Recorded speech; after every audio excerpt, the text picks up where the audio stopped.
Finally guys, what we have been waiting for is now happening. Luffy versus Emo. Apart from this, there are more surprises in the whole chapter. Don't miss this chapter. Let's move on to intro. One Piece Manga Chapter 1184. Title: The King Must Rise. In this chapter, we are going to see Luffy facing Emo, Loki getting completely overwhelmed, Zoro starting his battle against Saint Shepherd Sommers, and Sanji reaching one of the biggest character moments of his entire journey. This chapter is packed with huge reveals and incredible action from beginning to end. The chapter starts with a cute cover page. Cover page presents a heartbreaking reimagining of the classic ugly duckling tale. It depicts Riju Vinsmoke tenderly cradling a tiny black duckling, possessing Sanji's unique hair and eyes. Meanwhile, the rest of the cruel Vinsmoke family bullies the defenseless creature, paying direct homage to Sanji's tragic, isolated childhood. Oda literally portrayed Sanji's past with a cute metaphor. Now let's move on to the main story. Luffy shocks everyone by punching Emo so hard that he sends him flying across Elbaf. Even Loki cannot believe what he is seeing.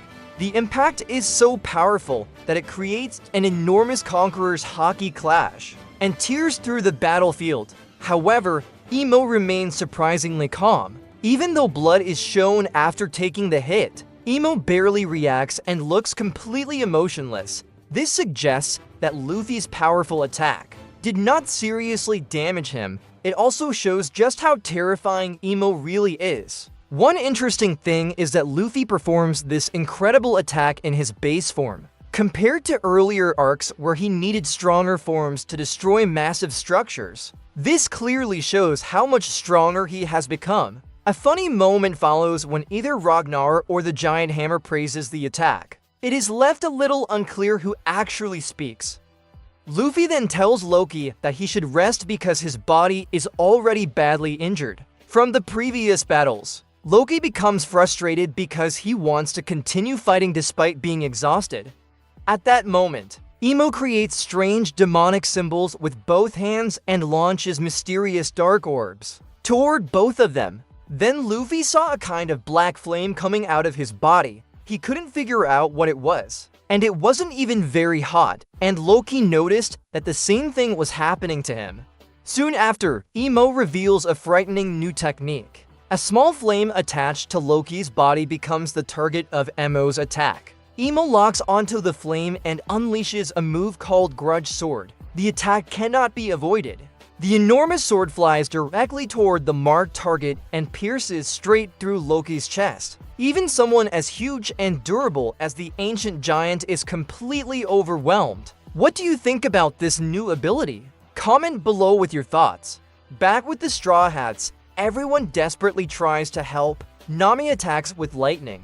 Frankie uses Radical Beam, and Jinbei also tries to assist. But nothing seems to work against the mysterious frozen object. Frankie even wonders if it might be made of diamond, while Brooke believes it could simply be frozen water because it feels cold. Suddenly, Nami saw something massive coming towards them. Loki eventually crashes into the giant block of ice and collapses unconscious. At the same time, Ragnar is thrown into the air. Instead of falling onto Loki, Ragnar changes direction and crashes into the ice instead. The impact starts melting the frozen block, making Brooke very happy because it creates a chance to escape. Rest of them was thinking about Loki. They were concerned about his condition. Meanwhile, Luffy realizes something important. The flame marking him is attached only to his jacket, not directly to his body. Thinking quickly, Luffy throws away the jacket. Emo's deadly attack follows the jacket instead, saving Luffy from what could have been a fatal strike. This reveals the weakness of Emo's terrifying technique. If the mark is attached to clothing, it can be removed. But if it touches someone's body, escaping may be almost impossible. The story then shifts to Zoro. Zoro reached there and taunted Sommers. Then Sommers said, "What is he doing here? He is supposed to be in the village where Killingham went to abduct the children." Then Zoro said he is not worried about Killingham because there is another person there to take care of him, and Killingham will not be able to return from there alive. And this triggered Sommers. At that moment, he attacked Zoro, and that's where their fighting started. Saying that he has become much stronger after receiving Emo's power, the battle immediately begins. Sommers attacks confidently, but Zoro easily avoids or parries the strike without much effort. The chapter also hints that Sommers' thorn abilities have evolved and become much sharper and more dangerous than before. Then scenes shift to the West Village, where Killingham trying to abduct the children again. Now the focus moves to Sanji. Rain begins pouring because of the rain god, and Sanji is humorously shown trying to light a cigarette even during the heavy rainfall. But things quickly become serious. Sanji sees the giant children being carried away by the enemy. He wants to save them immediately, but there is a painful problem. The enemy standing before him is a woman. Sanji admits that he simply cannot bring himself to kick a woman.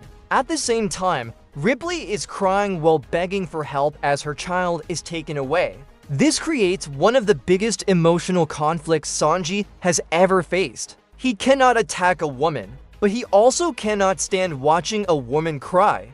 Both of his personal beliefs are now colliding with each other. This reminds many fans of Enies Lobby, when Sanji refused to fight Callifer. The difference is that this time, there is no one else who can solve the problem for him. Typical Sanji for us, though he know what he have to do now. And in the next scene, Sanji finally charges forward and attacks. However, Killingham blocks his kick effortlessly, before launching a powerful counterattack that sends Sanji flying. Even after all of Sanji's recent power-ups, the enemy easily overwhelms him. In the next scene, Sanji was saying now he will gonna end all of this. But Killingham mocked and answered how he will kill the immortals. And then he mocks Sanji even more that he knows about his weakness. So he ordered Rain God to take the children and leave from here. Because he knows Sanji will not attack Rain God, then Sanji became very angry.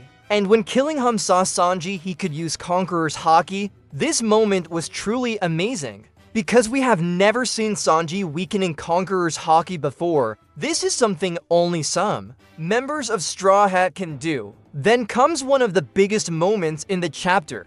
Scopper Gaban tells Zoro that he possesses Conqueror's Haki and should go help Luffy. Sanji immediately asks about himself. Gaban explains that Sanji should also possess the qualities of a king, but his dangerous pride is holding him back. Gaban says that if Sanji truly wants Luffy to become the Pirate King, then Sanji must also become a king himself. Most importantly, he tells Sanji that he must let go of his pride. This strongly hints that Sanji is finally on the path toward awakening Conqueror's Haki. It could also mean he is about to overcome the personal beliefs that have limited him for so long. Finally, the chapter ends with an incredible double-page spread. Luffy transforms into Gear 5th Band, stands directly in front of Emo. Emo continues calling him Joy Boy. Luffy refuses that name and makes it clear that he is Monkey D. Luffy, the man who will become the Pirate King. The chapter closes with both of them staring each other down, setting up what could become one of the greatest battles in the entire series. Overall, this chapter delivers incredible action, emotional character development, major power reveals, and massive setup for the future of the Elbaf arc. What do you think about chapter 1184?